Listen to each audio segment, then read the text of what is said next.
Now go ahead. What's the moral of the story? Okay. Well, yeah, I need to know what the moral of the story is. Moral- What are we pointing to here? The story of our interaction Gotcha. at the workplace. Okay. So don't be afraid to share your faith with people, guys. Don't be shy. He does not give us a spirit of fear and timidity, but a spirit of boldness. Yeah. So share it with people. Share the love of the Father with them. He'll tell you what to say.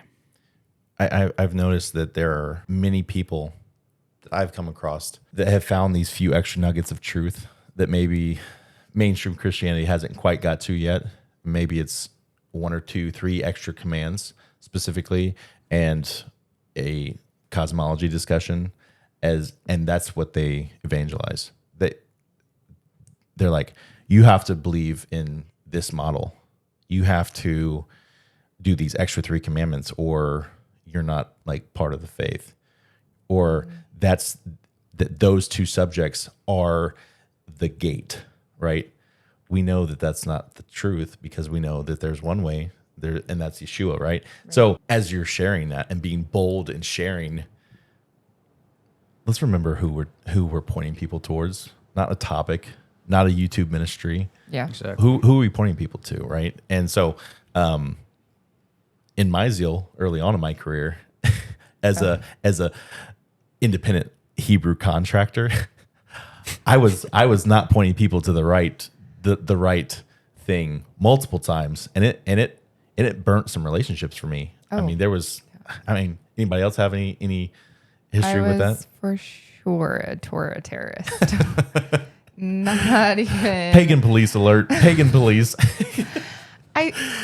Yes, I think that when you first come into it and the veil has been lifted and you start reading the whole Bible for what it is and you realize that you had been misguided your whole life or you had misunderstood and you get excited.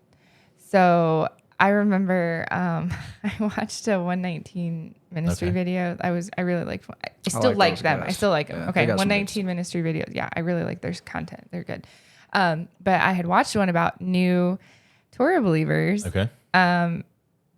Not teaching or not sharing for a couple of years after coming in, and of course my stubbornness.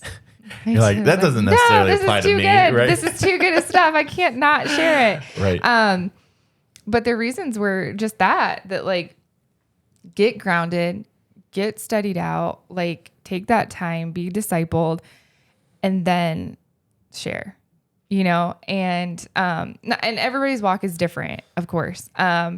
But for me, I was like, no, this stuff is too exciting. I got to do it. And so I think that it's not, I will say some of it was pride, was like, oh, I'm right about this. And I want to be right. I want to be right.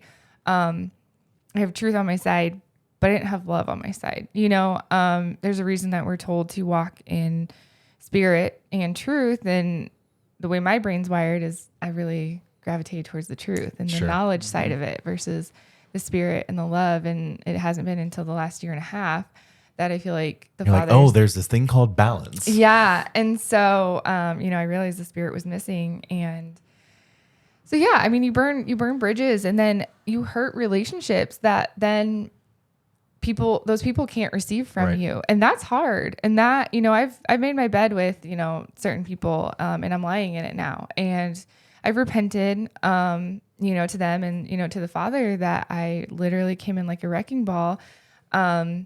I want to say my heart was in the right place, but I don't know that it fully was, but that's just what happens when you come to maturity in this. I think it will be about 7 years that, I've been walking this out, and I feel like I do have that maturity now. So 119, you guys were right.